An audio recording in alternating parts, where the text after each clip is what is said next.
if you're not yet where you want to be, it's because you're not yet who you need to be. So all these failures and ups and downs and mistakes, that's because you have a lot to learn.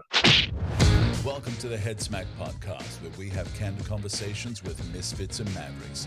Those not afraid to stand up and stand out. The dreamers and the doers, the ones who've stumbled, fumbled, and then soared.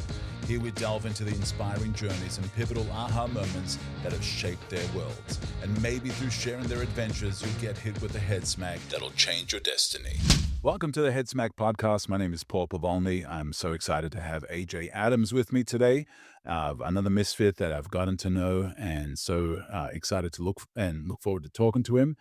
AJ Adams is a 20-year veteran marketing expert to 8- and 9-figure companies.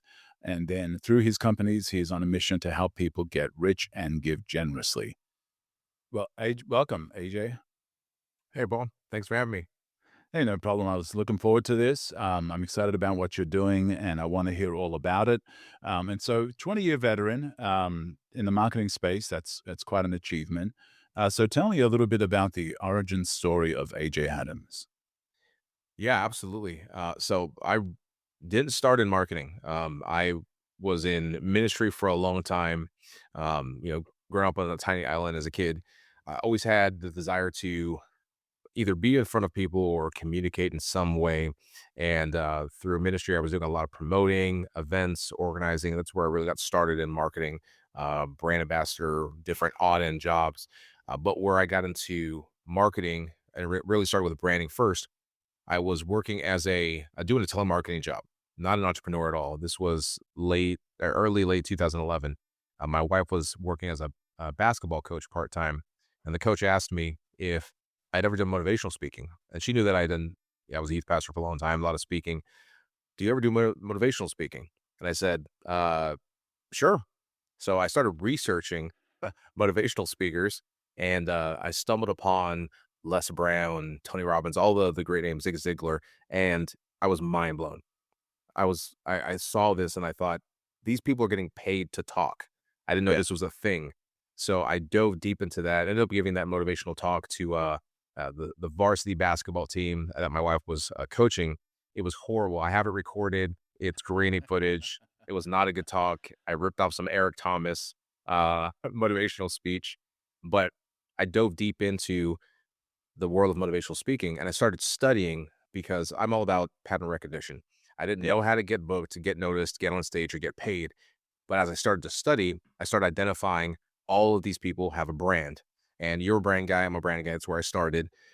I started cultivating brand, learning how to position myself, get a message, develop a brand story. Well, fast forward within a year, I was getting paid more on stage for 45 minutes of talking than I was in a month at my job. So Wow. fast forward, And this was as a youth pastor? no, this was, I went into schools. So I Oh, okay. realized I can go reach kids in schools who will never step foot into a church and I can get paid for it and bring a real Wow. positive message. So I started doing that. And I went through some brand iterations that would make you cringe as a brand guy. I was I first started like just a generic motivational speaker. Then I was the black belt leadership speaker because I have a martial arts background. I'd break bricks on stage and talk about mindset. I loved it, but traveling and speaking and breaking bricks is not sustainable, especially when you have to carry the bricks back across a college campus. Oh, So man. The power I team. yeah, wow, taking it way back. The power team. I remember that San Diego, Horizon Church. The power team came through, breaking big blocks of ice. Wow, that just gave me a So flashback. yeah, yeah, not always a good one. So where did for most people, the idea of public speaking is terrifying. They say it's like the number one fear. I think Yeah. Jerry Seinfeld like once made a joke about it. Like, the number one fear people have is public speaking. The second fear is the fear of death. And so there is no, yeah, and so most people would rather be laying in the casket than giving the eulogy. So with you, where did that desire, that unnatural desire for being on stage and speaking in front of people come from? It really is unnatural for most people. For me, I always liked the idea of entertaining. For a long time, I wanted to be either an actor or a comedian. I remember saying to my best friend, I was with him and his mom, and she was like, "You're always funny. You're always acting stupid." And She said, "You might as well get paid for it one day." And so I started exploring that idea and fantasizing about it. And I was a musician. I taught myself to play the guitar at 12 and been playing since. So then it was on to be a rock star. But there was always this desire to be in front of people and deliver some type of value. I just didn't Yeah. know what it was. And one of Right. my favorite verses in the Bible says that man makes his plans, but God directs his steps. I knew the Right. destination, I just didn't know what it looked like. So Right. eventually, in discovering speaking and getting in front of people, I realized I'm kind of entertaining, but not enough to be a comedian. I can Yeah. communicate well. So it's just the process of evolving and opportunities I had, discovered that I was good at speaking to people and then dove into it and really meticulously studied the great speakers of Yeah. history to the point where I would find their talks on YouTube. And as I watched them, I would break them down and I would outline where's the transition? How did they use humor? How did they pull people in and create a moment?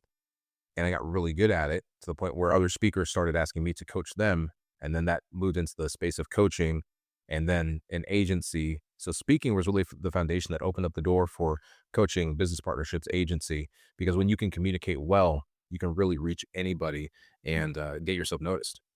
And so did was this all happening while you're still in ministry, or had you already stepped away from it, or like what was that process? Was this kind of your first was ministry your first job out of school, or how did the Mm. evolution of AJ Adams happen? Yeah, so out of school is funny. Doesn't really apply to me. I am a middle school dropout after fifth grade, going to public school. My parents decided to homeschool. Sixth grade, kind of did school, and then through the rest of it through high school, probably did the equivalent of 1 year of study. Eventually dropped out, got a GED. So then I went into ministry. I actually went and did an internship in Australia for a big mega church there. And that's Oh, actually where I discovered that I had a skill for speaking. We were in a college and, or a school campus rather, for the college program that I was in. It was an internship.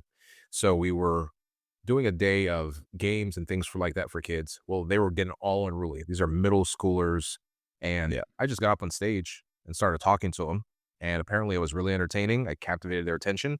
Well, word got around to the youth pastor. And then I was asked to go into a couple schools and actually do more of that. That was the beginning Wow. of me then going into youth ministry, which will led to the moment I talked about with the coaching and motivational speaking. So it all happened at the same time. It was really Yeah. intertwined.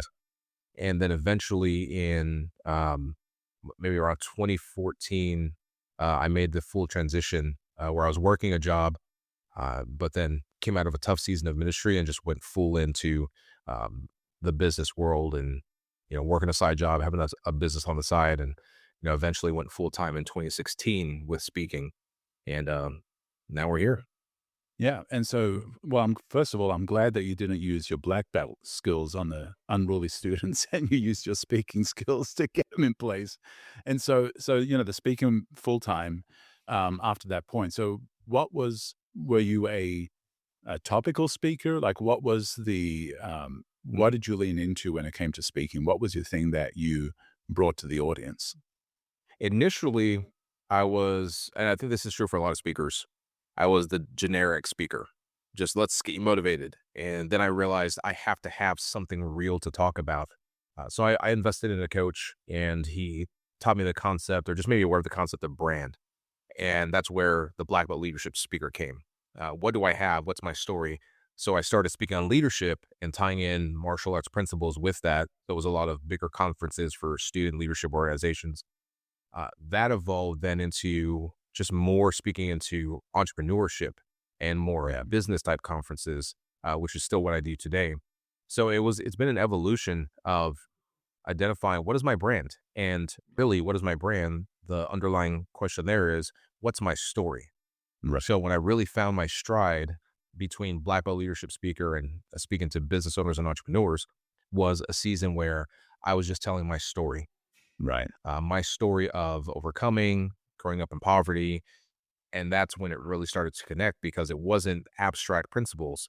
I was telling my personal story and then teaching from that. And then from there, I could teach leadership. I could teach connecting with people, relationships, seeking mentors. And that just really opened up a lot more opportunity that was much more authentic. Yeah.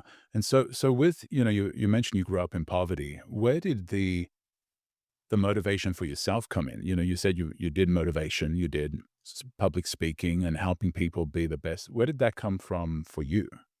That's a really good question. When I really think about it, there was always something there because I grew up on a tiny island, the island of Guam.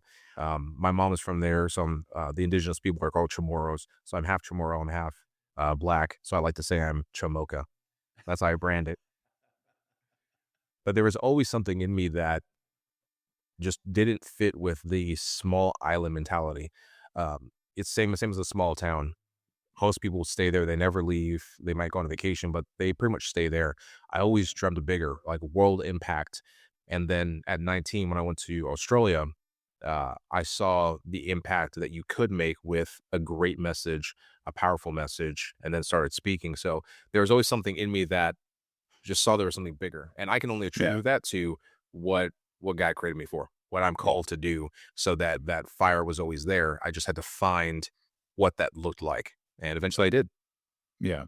Well, and I think with, coming from a place where, the opportunities were a lot less and having that be a part of you, um, there is certain people that have this nomadic or this desire for more ingrained into them. For some people, it's a moment, it's a teacher, it's a mentor, it's a parent, it's a grandparent, it's somebody that puts that into them and shows them the possibilities of, there can be more. There can be more to where you're at now.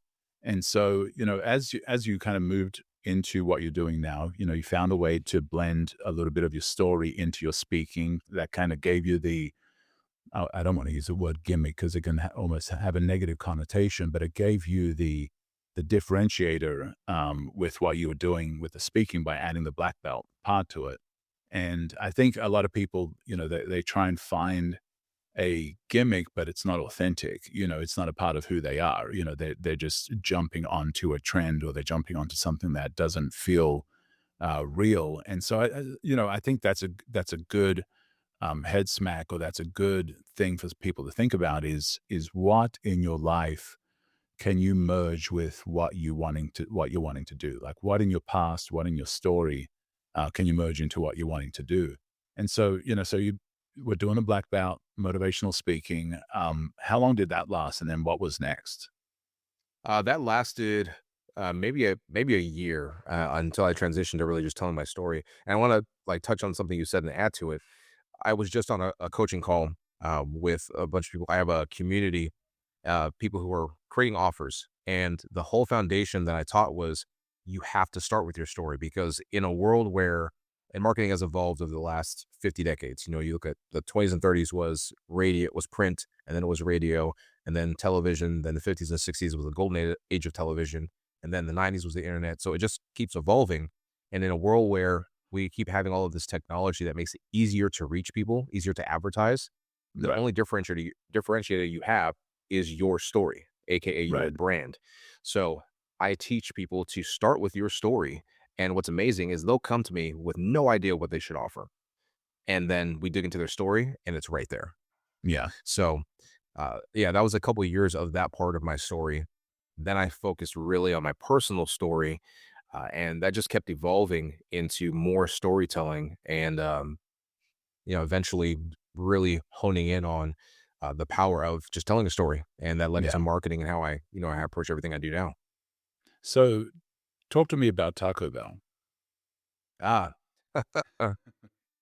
yeah, the Taco Bell. So that was a moment. And I think I wholeheartedly believe in everyone's story.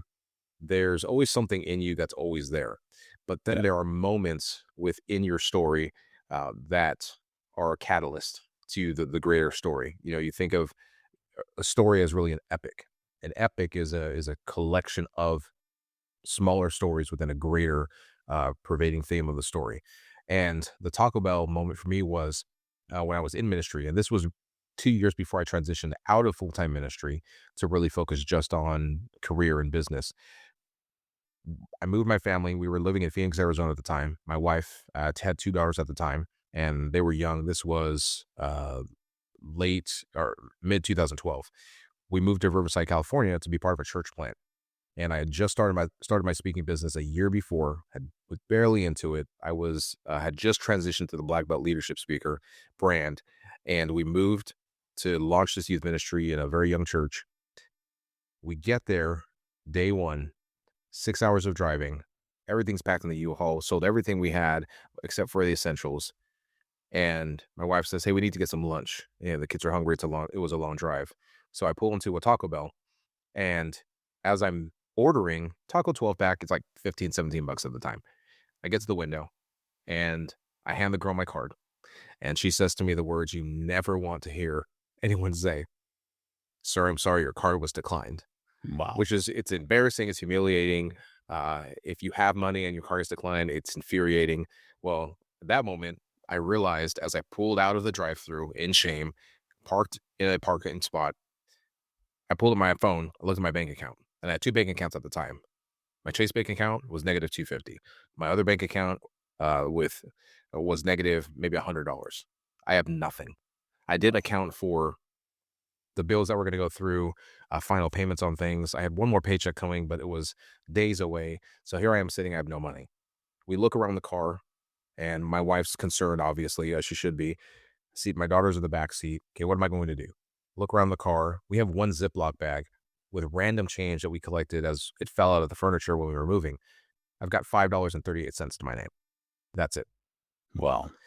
To be honest, Paul, I don't remember what happened between that moment and the rest of the day is a blur. I can't remember. But I do remember that moment realizing I messed up. I don't know how to make money. I don't know how to multiply money. I haven't mastered money. I am Yeah. a slave to money because I'm subject to it, how much I have. And that was the moment I decided never again. I will never put my family in this position again. And I love to say from there, everything changed. No, it was Right. another several years of struggle and trial and learning and obsessively studying before anything really changed. But that moment was necessary for me to realize I can change this and I have to. Right. And there was probably a lot of failing forward, right? A lot of failing forward because failure is the only way you really learn lessons. And I had to make a lot of failures. Right. Well, and I think people fear failure. They fear that it's the end. They fear that it's it's an identity. They fear that I can't take risk because of the possibility of failure. And so for you, that Taco Bell moment started a series of changes and failures, but they led ultimately to a change. So when did stuff start coming together for you? So that's interesting. Things came together at different times. So that was 2012. For the next 2 years, we did ministry and just struggled incredibly. I took a second job. I was getting $1,500 a month from the church I was working at. Then another $1,500, 12 bucks an hour at a full time job working as a janitor. I'm scrubbing toilets every day. I'm riding the floor sweeper, Zamboni looking thing.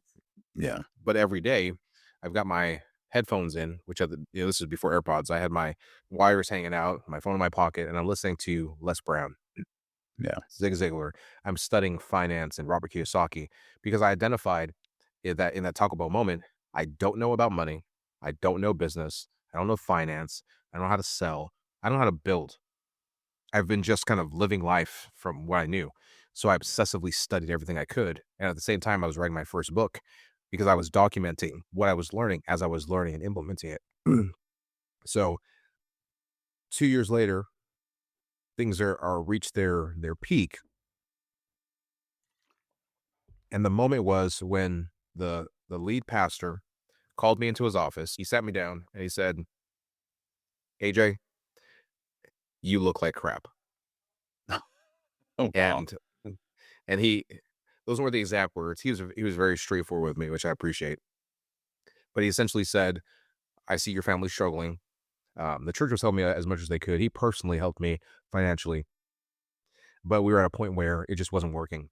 I had put ministry in a place where I was serving people to the detriment of my own family. And Wow. there's a lesson I learned since then, which has led to the business slash ministry I have now, helping people get rich and give generously.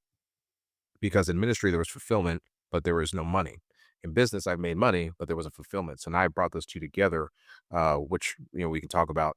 But at the end of 2014, that moment, he said, "I care about you and your family more than I care about what you're doing in ministry. This is not good for you, so we can't continue like this." So he fired me, but he Oh, wow. did it in grace and love. I had the full support of everyone, so we stayed another 6 months as we figured out what to do, and it was all love, no shame. And then we left there, and I said, "I've got to go in. I've got to learn how to apply everything I've been studying." So I got into sales. I sold cars for a couple months. I got into a startup company. I did door-to-door sales for business to business. Then I got into telemarketing sales, insurance sales. I just kept learning everything I could to make money, Yeah. and it was tough for a long time. But then in 2016, 2017, when I started to catch some stride in the speaking business, is when I launched full time. Left my full time job, went all in on speaking. Still more struggle, and then in 2018, through speaking at an event, I caught the attention of a investor who had a business partner. His business partner was a guy who was big in branding. Yeah. Nobody knows his name. They wouldn't know who he is, but they know the brands that he's built. Jennifer Lopez clothing line, Nicki Minaj. He was the president of one of Tommy Hilfiger's companies. He took Daymond John's company, Fubu, from 80 million to internationally $800 million. Wow. We became business partners, and we wrote a book together. It became a number one bestseller. It's still available on Amazon. The $1 billion branding blueprint. I ghost wrote the book, so my name's there in small letters, but essentially wrote the book using his content and IP and then my own. And then that opened the door to working with celebrity clients. And that's when things really started to turn around. But I'd be lying if I said it was just perfect from there. There are still more challenges. Yeah. You know, Yeah.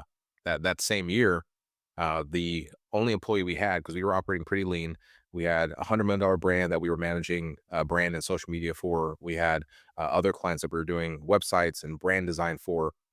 Well, one day he just decides, "I'm not making enough money. I'm going to resign," via email while I'm in Las Vegas. We're based in Phoenix. I'm in Las Vegas doing an interview on my podcast at the time with Brad Lee. And I get this email on the way there that he resigns. I Oh, call him, I text him, he doesn't respond, he completely ghosts me, steals the company laptop. He's holding our clients hostage because he's managing the projects. And it was a tough season. We had to basically start over, and several more years of trial and error. And this is what most people, this may be a head smack for most people. You mentioned people look at failure as it's final. I have a relentless optimism and stubbornness. I kept going. I kept trying and trying and trying, and you have to. You yeah. have to. If And that was you born give in up, you you fail. from the island, right? Yeah, yeah. I I mean, mean, I knew what I grew up with, but I was determined that I'm going to build what I envision because I feel that's what I'm called to do. yeah. So it was still a lot of trial and error from there, a lot of great opportunities, hosting masterminds, and we had a suite with, Grant Cardone's second 10X Growth Con ever. And, Ty Lopez's team was in there, a bunch of other people who have now grown in their, bigger names. But it was a lot of just the journey of learning. And the Yeah. more difficult your journey is, I would write these phrases for myself. And during that season, one I wrote is, "If you're not yet where you want to be, it's because you're not yet who you need to be." So all these failures and ups and downs and mistakes, that's because you have a lot to learn. Well, it was easier for someone else. They didn't have as much that needed to be shaped or to be learned. So I had a lot to learn. I was starting from zero, so it's going to be much harder. And what do you feel is the greatest thing that you learned in that? And before we, talk about where you're at now, what's your biggest takeaway from some of those journeys and finding out who you are? Um, you know, it's what I realized when things started to change and what I hold on to now and what I build my business around now. Um, and I believe every person is created for a purpose. You have something you're called to do. And it's a matter of aligning the doing with the being. as a man, as men, we tie so much of our value, our self-worth to what we do. And in business, whether you're male or female, it's about what you do. And you can do incredible things and still be depressed, still be suicidal. We see that with celebrities. Robin Williams, one of the most hilarious, did amazing things for comedy as a genre, but he was depressed and he was suicidal and eventually took his own life. Yeah. So the big takeaway is you'll have success when you shift from focusing on what you're doing to growing and focusing on who you're being. And who I needed to be was faithful to what I believe God had created me to do, to help people, to get rich and give generously. So where it's no longer about money, it's about transformation. And the focus is not on the money we make, but on the people we help. And if we focus on helping people by giving value, people will pay for that value. We will get rich, and then we can give generously back from that. But the internal impact is there, and it's no longer about just dollars. Because I chased dollars, chased money, but anytime things have come effortlessly is when I focused on how can I serve and help people and love people. So when it comes to finding out who you are, that's a tough thing. That's a challenging thing. What are Yeah. some of the things that you help people with when it comes to finding out who they are? Where do you start? Like when somebody comes to you and it's like, okay, I'm ready to go. I'm ready to do this thing. Mhm. Where do you start with them? I start, my business is built around my business is my ministry. So I talked earlier about how in ministry I was fulfilled, in business I made money, but the two never came together. If you're in ministry, you're broke because there's not money in it unless you have a mega church. And then if you're in business, it's great, there's results, but it's not as fulfilling. And I remember a campaign I ran for a client where they had never done paid marketing. We took them from 0 to $3 million in less than 4 months.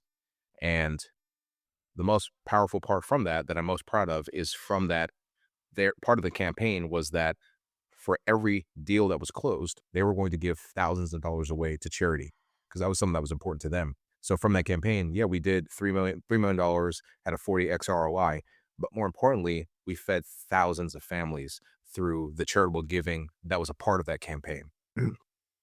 So when I talk to someone, I go to their story, like I mentioned earlier, and for some people that's enough.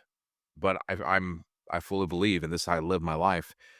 There's a deeper level beyond your story and who you are. And the key is, where do you find your identity? Most people are asking the question, who am I? Which is fine. You can establish an identity, but for me, what I teach my clients and the circle of influence I have is not so much who you are, but whose you are. And Yeah. I'm a big believer, if you don't have something to anchor your identity to, then you'll never really find that and it'll change. So my identity is anchored in who I am in Jesus Christ. Yeah. That is who I am. And from that, everything else stems. And not a lot of people, not everyone's going to agree with that. And Yeah. that's fine. But what are you anchoring your identity to? Because if it's fluid and if you're anchoring your identity to a group of people whose identity can change, then you don't really have an anchor. So I've anchored my identity and teach my clients to anchor their identity to something and someone who has never and will never change. And from that, you're rock solid. Yeah. And so, there was a time, you started working and talking about that there was a time where, you spent time with Grant Cardone. Was that a detour, a distraction, or a learning experience for you? I'm really glad you asked the question. It's a really insightful question. There's unfortunately there's only so much I can say there until Right. my non-compete runs out. But it was definitely a learning experience. Phenomenal experience, so many phenomenal things about how he's built his companies. Um and and here's the thing, if you're when you're growing and evolving, and that's a process. Brands evolve and people evolve and learn. And you'll go through seasons where you, I was in a place where at the end of 2020, business was really struggling. We'd been hit hard. My father was sick. There's a lot of family stuff going on, and so I realized I need to I need to make a shift. I have skills. I'm good at what I do, but in building this business and coming out of the how our business was hit 2018 when an employee stole for us, 2019 business partners did us wrong. They changed contracts on us. And then 2020, COVID, it was like 3, 4 years of just hit after hit after hit. I made a decision. I need to get stability. So I'm going to take my skills and go put them somewhere that I know I can make a massive impact and learn at the same time. So that was going to work for one of Grant's companies. And there I was a director of marketing. So I led a team of fractional CMOs. I actually built that team. I rebuilt the team. Uh, all the client facing marketing strategies and frameworks I developed from my experience, and then hired more experienced people to really beef up that team. They recruited my wife. She became the controller. So during our time there, we were able to make a really great impact, really transform some things and add a lot of value. But it came to the point where just the way of doing business and the philosophy of doing business no longer aligned with who we were. As we learned more about there's what you see on the surface, and then there's what is the underlying goals and mission of an organization or a person. And as we learned that, we saw this doesn't align with who we are. Yeah. So we made a decision. We took a 5-day retreat, and we did what's called a vision retreat, where we just planned and prayed and prepared and connected with each other and got really clear on what are we building and why. And 3 months later, we left, and we launched our company now that we have, Thousand Hills Consulting, and we're serving clients in a way that we feel is more beneficial for them and us. So, it sounded like it was a clarifying moment for you of maybe things that you realized, maybe I don't want to do this. Maybe it was a revealed a part of you that you didn't see. What was the greatest lesson out of that for you? The greatest lesson was I can make a lot of money.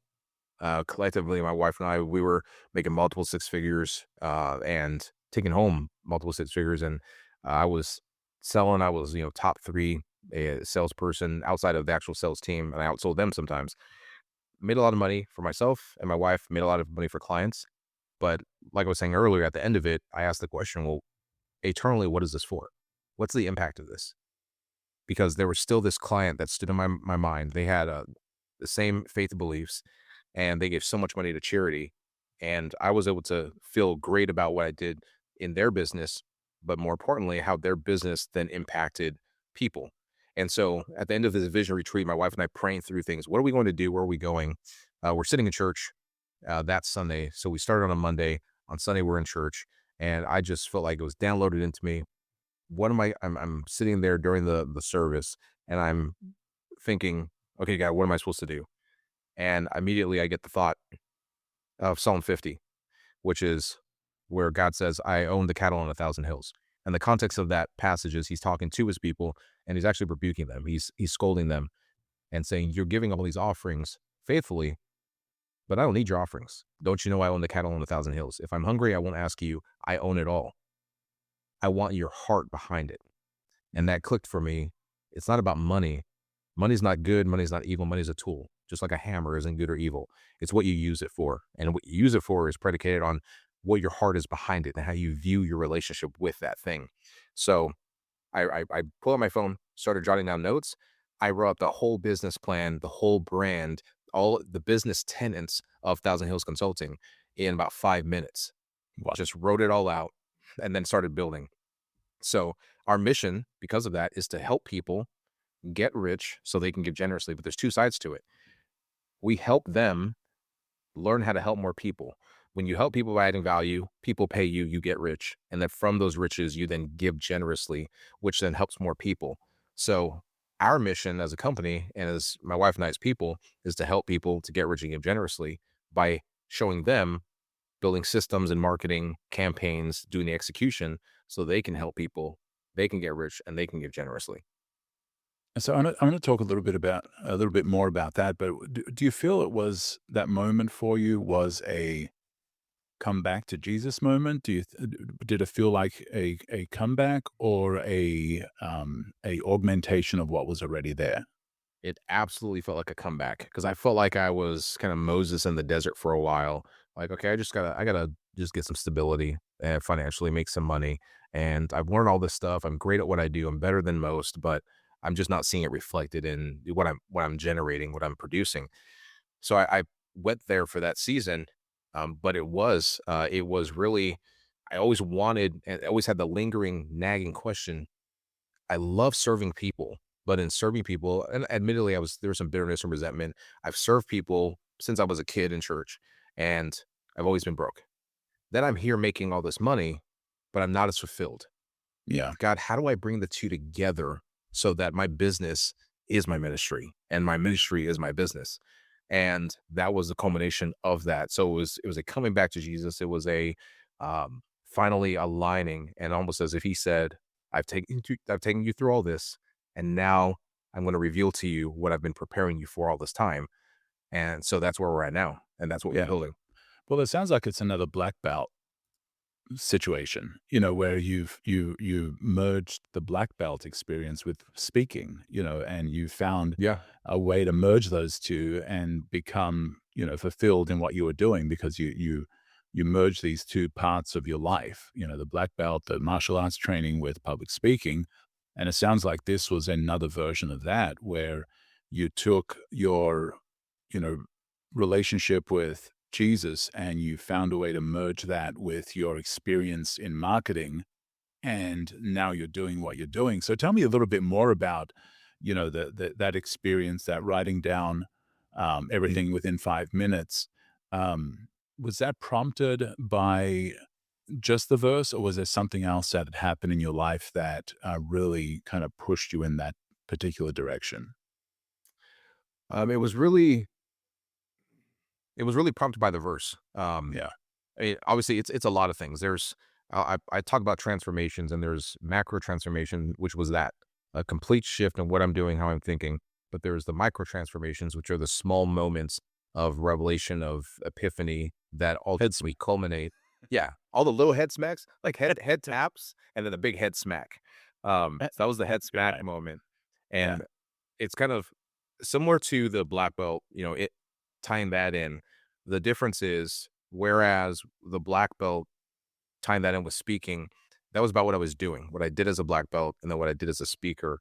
Conversely, with this shift, it was finally graduating to the level of not what I was doing, but who I yeah, was being in business, who I was being in ministry.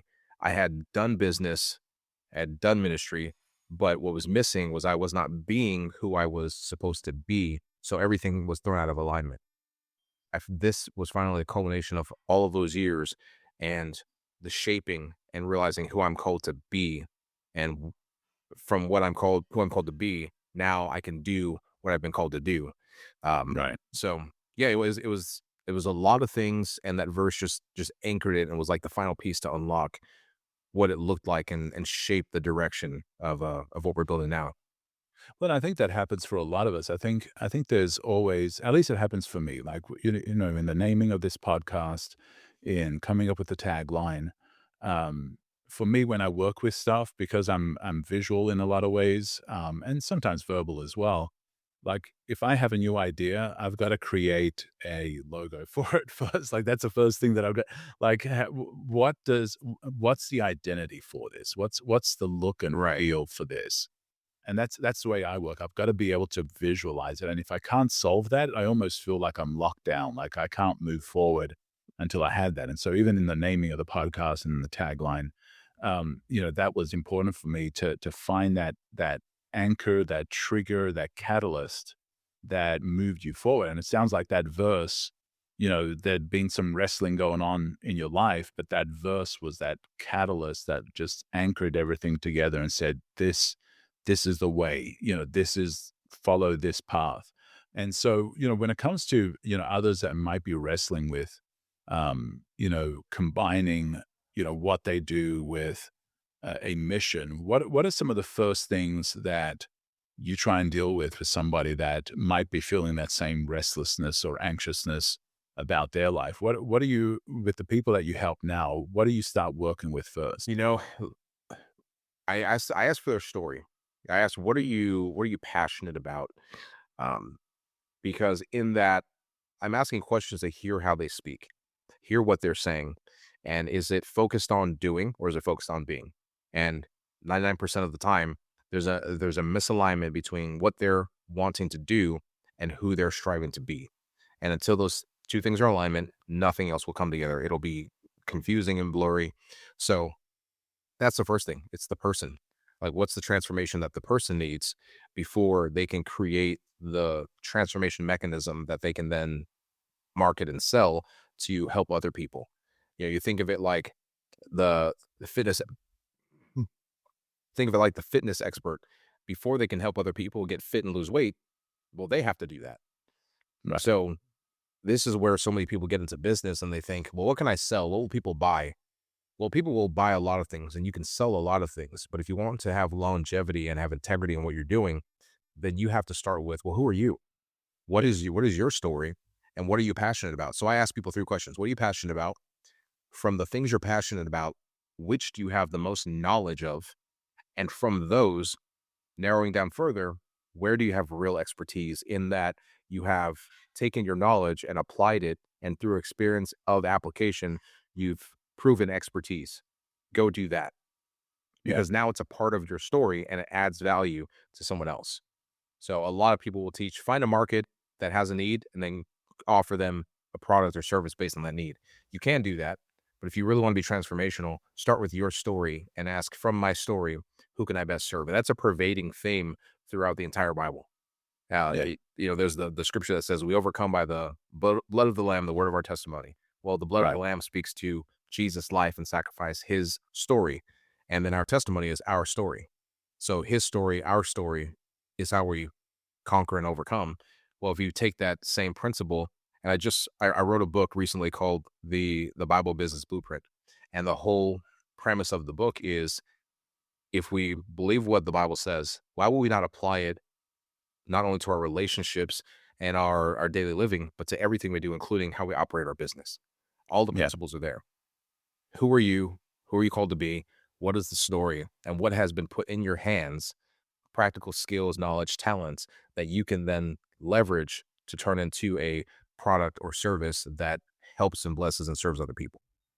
And most people, when they talk about the Bible, they don't really talk about it in the context of business. So, what are some verses or what are some principles that you have discovered that would surprise people? I think what would surprise people, and so I put out things intentionally on social media, particularly Facebook, and I will put out things that seem controversial. So one thing is, people have a complete misunderstanding of what prosperity means. Whether it's in church circles or outside, most people are slaves to money. And there's a scripture in Matthew 6 that says, you can't serve two masters. You'll love one and hate the other. You can't serve God and money. That's the context. But prior to that, what the passage says is God saying that everything you need will be provided for you. If I provide for the birds of the air, the grass of the field, clothes, food, shelter, you will always have those. Those are promised. Anything above that is a blessing. So we see this dichotomy all throughout scripture of, don't chase money. It's hard for a rich man to get into heaven. Money isn't everything. And then we see God blessing people with money and using it for good. So what happens is people don't look at the whole. They want to take certain verses that align with what they already think and confirm that. But it's like anything else. You have to take everything in context. What was being said, who was it being said to, and why? And Right. the concept of prosperity, if you look at the Bible as a whole, is you will have everything you need in abundance to whatever measure aligns with what you're called to do and who you're called to be. Money is not evil. Money is a tool. There are righteous rich, there are unrighteous rich. So that's one thing. But then looking just at Jesus' life, just his life alone, if we take nothing else in the Bible, just his life, there is a 5-step method that I see, and I wrote my Bible Business Blueprint book on this, that I see he used for the Great Commission, or what you could call a great campaign. And so I build every Mm. marketing campaign based on that 5-step framework. The first Mhm. step is you serve people. He would go out before he ever preached, before he'd ever did anything, he would serve people. His first miracle at the start of his ministry was to go to a wedding, and when they ran out of wine, he turned water into wine. And then the master Yeah. of the house, they gave it to him first, he tasted it, and he was blown away. And he said to the groom, most people serve the good wine first, and after everyone's drunk, they serve the garbage wine. It's like, you Right. served you save the best for last, because in that custom, it would have been incredibly embarrassing to run out of wine at a wedding. So Right. Jesus' first miracle was to serve. And we see that with the feeding of the 5,000 all throughout his ministry. When he served people, he would serve them by solving a problem. We're out of wine. We don't have anything to eat. I'm blind. I can't walk.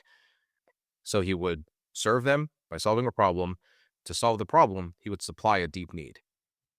We need wine, or we're going to be embarrassed and humiliated, and our family's going to be put to shame. I need sight, or else I can't see. I have the woman who had a hemorrhage. He healed that, so he supplied the deep need. So you serve, you solve, you supply, and in doing that, you save people from their plight. If you help someone who's homeless, you save them from homelessness. You save them from blindness or shame. But that's where most businesses stop. That's the transaction. Okay, we've gotten the Yeah. conversion, we got our money, and we're good. But anyone who's in business, who has a thriving business, whether it's Jeff Bezos or or Elon Musk, will tell you you need to create some longevity, recurring revenue, and increase that customer lifetime value. Now we're putting in business context. Yeah. That looks like sustaining people. And so Jesus, after the conversion, sustained. He left and said, I'm leaving you now the Holy Spirit, who will continue to teach you, continue to fellowship with one another. And that's so the conversion is salvation. The sustaining is the continual process of growing and learning and becoming more like him. Sanctification is what the Bible calls it. Right. So you serve, you solve, you supply, you save, and then you have to sustain. And Yeah. if you just look at Jesus' life and take those principles and apply it to your business, it will transform the way you do everything in business. That's awesome. That's awesome. So which one of those do you think people struggle with the most? I think they struggle with viewing the Bible as a book that applies to everything in their life. First of all, it's a good book, it's good principles, but when you really submit to Christ and what he teaches, it will transform everything you do.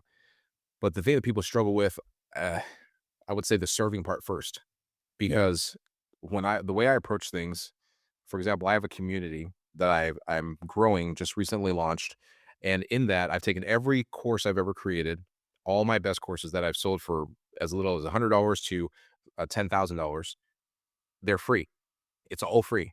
There's no fee for anything. Yeah. The only thing I charge for is my direct help in the implementation. That's how I serve. Yeah. I will give you something to help you. And Zig Ziglar said it. This is not a new principle, but Zig Ziglar, who was also a Christian, he said, if you want the way to get everything you want in life is to help other people get what they want in life. Right. Like he was using the same principle and he got it from the same place. Yeah. So people struggle with serving and adding value on the front end without it giving them anything immediately in return.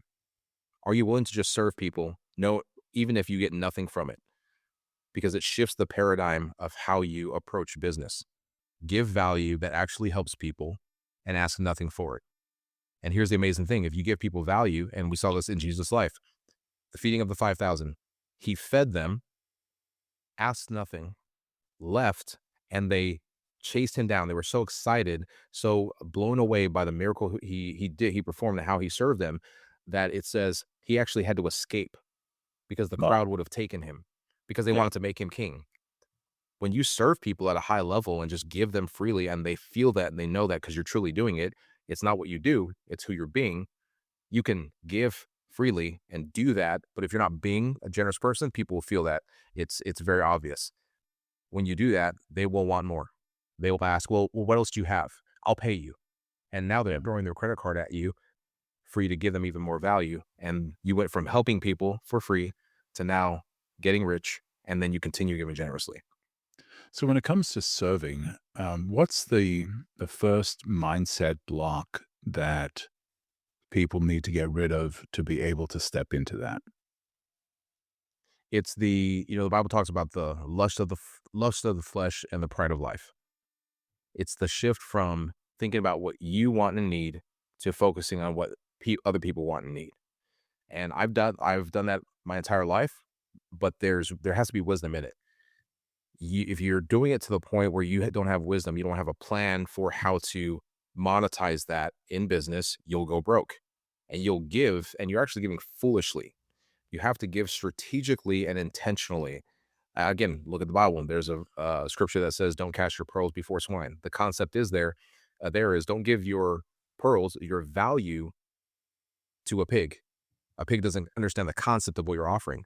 So don't just give it out to everybody. Think about who is this actually going to help the most and give it to that person. I don't Yeah. teach 12-year-olds how to create high ticket offers and do marketing and build marketing systems because for them, it doesn't make sense. I teach that to business owners for whom it holds great value. So there's wisdom in doing that. So you can't just Right. pick one thing. So that people struggle with understanding the difference between the knowledge of what to do and the wisdom of who to be in doing that thing. Wow, that's powerful. Well, yeah, when it comes to the whole casting your pearl before swine, it's the idea that you know pigs will eat anything. Like Exactly. they're not going to value it. They're not going to see it as anything more than they'll eat a stone as quickly as they'll eat a pearl. It doesn't matter to them. They'll eat whatever. And so finding the right audience that'll actually not only appreciate it, but take action on it.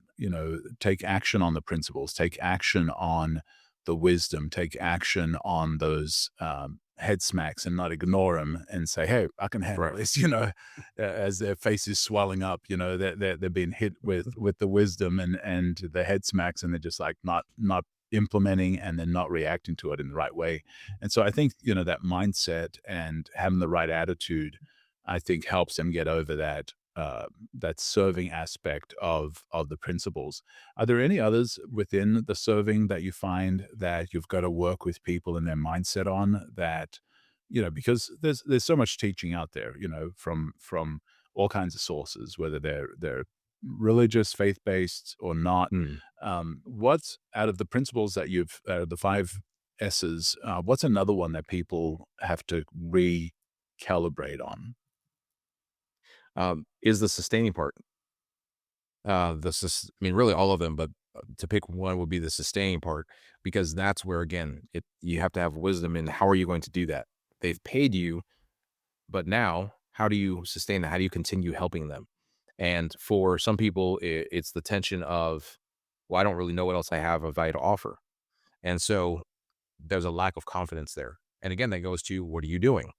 And not focus on who you're being, and who you're being is tied to, not who you are, but whose you are. So again, it goes back to your identity. What is your identity? Where is that founded and grounded?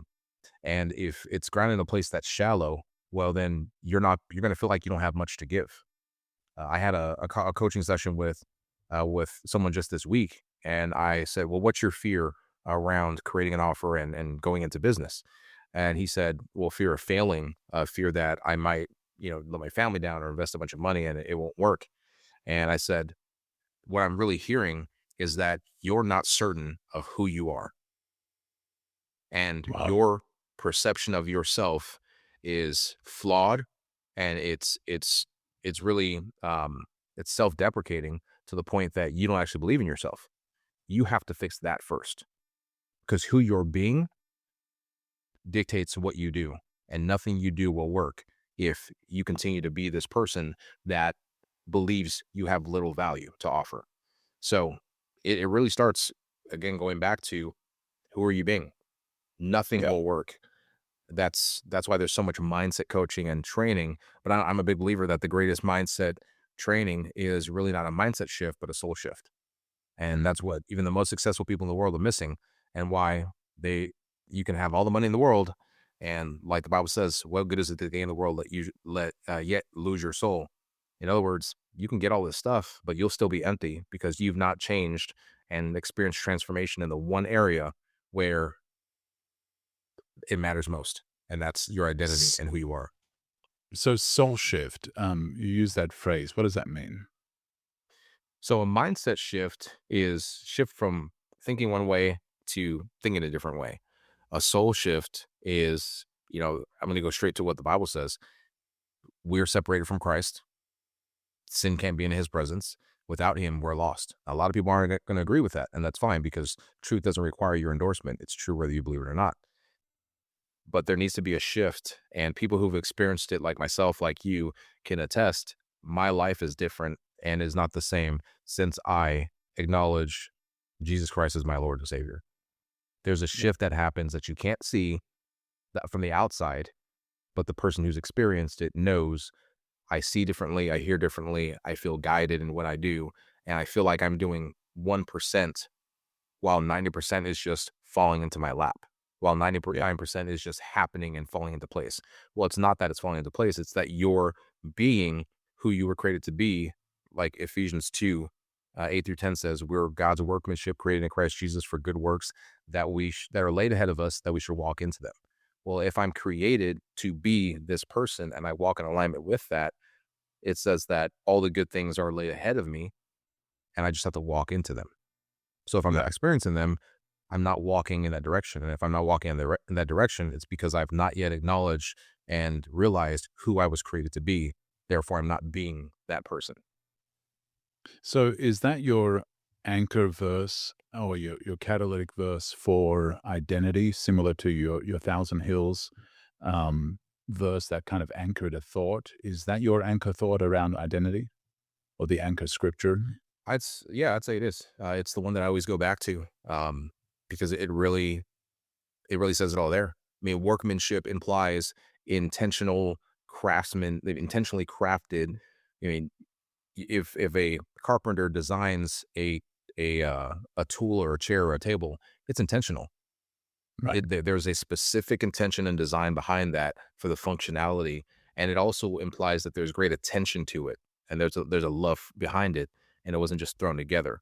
That's why this idea of evolution makes no sense because there's too much complexity in the human being for it to not have been intentional in man's creation. It just doesn't make Yeah. sense. So that verse, I feel like, encapsulates the whole experience of man. You're created with purpose by a creator who's already laid things ahead of you that you should walk into them. If you align with that, you'll walk into them and you'll be blessed. So who would this not be for? Like who would struggle with this? Where do they need to be mentally or Mm. f- you know financially or like who would be the person that'd be like, no, this is not the right fit for you? I've seen a lot of those people because as I put out content, I'm gauging my audience and I'm removing people from my audience and adding people. And what I've seen is it's people who really at the core have a contention with God. I don't want to accept it. I don't believe it. I'm an atheist. Well, the idea of atheism um is it's an oxymoron because your whole religion or belief system is based off of the non-existence of someone. Well, if that person doesn't exist, why would you base a whole religion on their non-existence? It's because at the core you believe that they truly do exist, and God's put in the heart and soul of every man to know that He exists. Um, so this is not for people who um, have um, who've submitted to just do things their way. Who just Yeah. if you just want to make money, this is not for you. If you don't actually care about people and love people, it's not for you. If you believe that you evolved from monkeys, it's not for you. Go do what monkeys do.